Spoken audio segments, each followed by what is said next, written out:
नमस्कार दोस्तों, मैं ओम सिंह पवार टोकराज एकेडमी के अंदर आपका स्वागत है। हमारा टॉपिक चल रहा था राज्य विधानमंडल। राज्य विधानमंडल के अंदर हमने पढ़ा था कौन कौन से प्रस्ताव होते हैं उसके बारे में पढ़ा, और आज की क्लास के अंदर हम पढ़ेंगे कि राज्य विधानमंडल के अंदर कौन कौन सी समितियां होती है उसके बारे में पढ़ेंगे।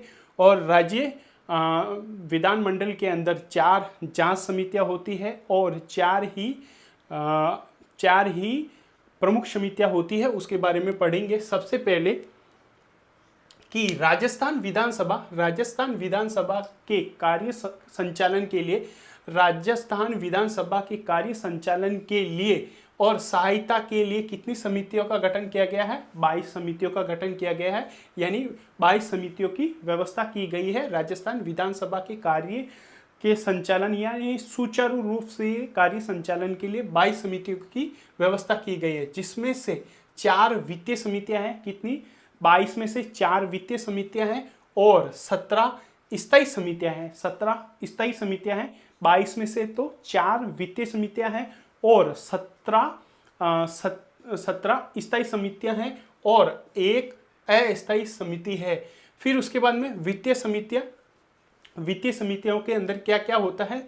वित्तीय समितियों के अंदर 4 वित्तीय समितियां बताई गई है। कितनी? 4 समितियां बताई गई है। और प्रत्येक समिति में कितने सदस्य होंगे? 15 सदस्य होंगे। वित्तीय समिति में प्रत्येक समिति के अंदर कितने सदस्य होंगे? 15 सदस्य होंगे। और इनके अध्यक्ष का चुनाव विधानसभा अध्यक्ष के द्वारा किया जाएगा, यानी वित्तीय समितियों के अध्यक्ष का चुनाव किसके द्वारा किया जाएगा? विधानसभा के अध्यक्ष के द्वारा। किसके द्वारा? विधानसभा के अध्यक्ष के द्वारा उनका चुनाव किया जाएगा। और ये समितियां अपनी वार्षिक रिपोर्ट विधानसभा अध्यक्ष को सौंपती है। किसको सौंपेगी? विधानसभा अध्यक्ष को वार्षिक रिपोर्ट किसको सौंपेगी? जो वित्तीय समितियां हैं, जो 4 वित्तीय समितियां हैं, वो अपनी वार्षिक रिपोर्ट विधानसभा अध्यक्ष को सौंपेगी। किसको? विधानसभा अध्यक्ष को। फिर 4 जांच समिति कौन कौन सी है? सबसे पहले है लोक लेखा समिति। कौन सी? लोक लेखा समिति। उसको जन लेखा समिति भी कहते हैं। लोक लेखा समिति या जन लेखा समिति कहा जाता है। फिर उसके बाद में है प्राक्कलन समिति कै। प्राक्कलन समिति कै। फिर थर्ड है प्राक्कलन समिति ख और राजकीय उपक्रम समिति। सबसे पहले लोक लेखा समिति, उसको जन लेखा समिति भी कहा जाता है। फिर प्राक्कलन क और प्राक्कलन ख समिति, और फिर है राजकीय उपक्रम समिति। फिर उसके बाद में 4 समितियां कौन सी है? जांच समितियां हैं। पहले 4 वित्तीय समिति पढ़ी, फिर उसके बाद में अभी जांच समिति। जांच समिति कौन कौन सी है? जांच समिति है प्राचीन एवं संदर्भ समिति। सबसे पहले प्राचीन एवं संदर्भ समिति, फिर याचिका समिति, फिर विशेषाधिकार समिति, फिर 4th है सदाचार और आचरण समिति। सबसे पहले प्राचीन एवं संदर्भ समिति, याचिका समिति, फिर विशेषाधिकार समिति और सदाचार और आचरण समिति। 4 वित्तीय समिति कौन कौन सी है? लेखा समिति, जन लेखा समिति, प्राक्कलन कै समिति और प्राक्कलन ख समिति और राजकीय उपक्रम समिति। ये सारी कौन सी वित्तीय समितियां हैं। फिर इसके बाद में ये है जांच समिति। कौन सी है? जांच समिति में प्राचीन एवं संदर्भ समिति, याचिका समिति, विशेषाधिकार समिति और सदाचार आचरण समिति। फिर उसके बाद में अन्य और भी समितियां हैं, वो है कार्य सलाहकार और कार्य मंत्रणा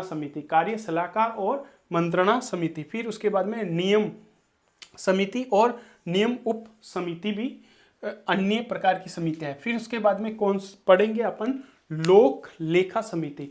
लोक लेखा समिति को क्या कहा जाता है? जन लेखा समिति भी कहा जाता है। क्या कहा जाता है? जन लेखा समिति। सबसे पहले लोक लेखा समिति का गठन कब किया गया था? 10 अप्रैल 1952 को। कब किया गया था? 10 अप्रैल 1952 को। किनका गठन किया गया था? लोक लेखा समिति या जन लेखा समिति। इस समिति का कार्यकाल कितने वर्ष तक होता है? 1 वर्ष तक। कितने वर्ष तक? 1 वर्ष तक का लोक लेखा समिति का कार्यकाल 1 वर्ष तक। और अध्यक्ष विपक्ष दल का सदस्य होता है। लोक लेखा समिति का अध्यक्ष कौन होगा? विपक्ष दल का सदस्य होगा। और ये राज्य सरकार के वित्तीय खर्चों पर नियंत्रण एवं निगरानी का कार्य करती है।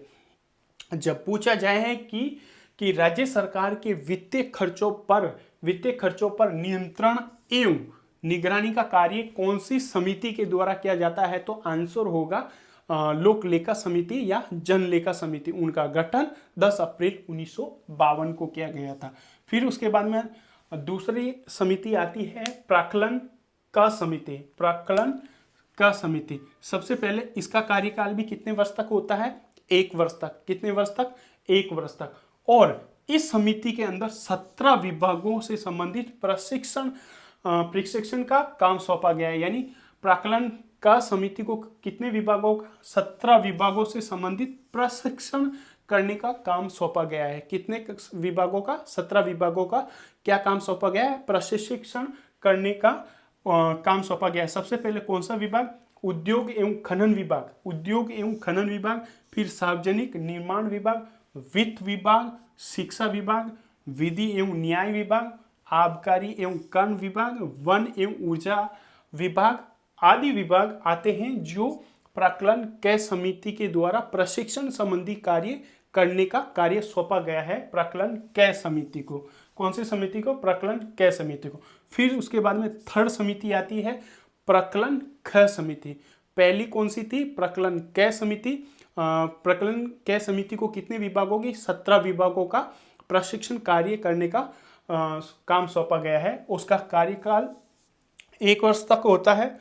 और प्राक्कलन ख, इसी समिति को भी कितने विभागों का? 16 विभागों से संबंधित प्राक्कलन ख समिति को भी 16 विभागों से संबंधित प्रशिक्षण करने का कार्य सौंपा गया है। और इसमें कौन कौन से विभाग आते हैं? गृह विभाग, राजस्व विभाग, सहकारिता विभाग, पशुपालन विभाग, सिंचाई विभाग, खाद्य एवं नागरिक आपूर्ति एवं जन स्वास्थ्य एवं अभियांत्रिक आदि विभागों का प्रशिक्षण करने का कार्य किसको सौंपा गया है? प्राक्कलन ख समिति को। फिर उसके बाद में फोर्थ आती है राजकीय उपक्रम समिति। कौन सी उपक्रम समिति? राजकीय उपक्रम समिति। इसका गठन कब किया गया था? अप्रैल 1968 को। अप्रैल 1968 को राजकीय उपक्रम समिति का गठन किया गया है। सबसे पहले अपन 4 प्रकार की समितियां पढ़ी कि 4 वित्तीय समितियां और 4 जांच समिति। फिर पहली आ गई लोक लेखा समिति, उसको जन लेखा समिति भी कहा जाता है। फिर उसके बाद में प्राक्कलन कै समिति, प्राक्कलन कै समिति, प्राक्कलन ख समिति, राजकीय उपक्रम समिति और 4 जांच समितियां कौन कौन सी है? प्राचीन एवं संदर्भ समिति, याचिका समिति और विशेषाधिकार समिति, सदाचार और आचरण समिति। और उसके बाद में है 4 वित्तीय समिति। प्रत्येक समिति में कितने सदस्य होंगे? 15 सदस्य होंगे। और उनके अध्यक्ष का चुनाव कौन किया जाएगा?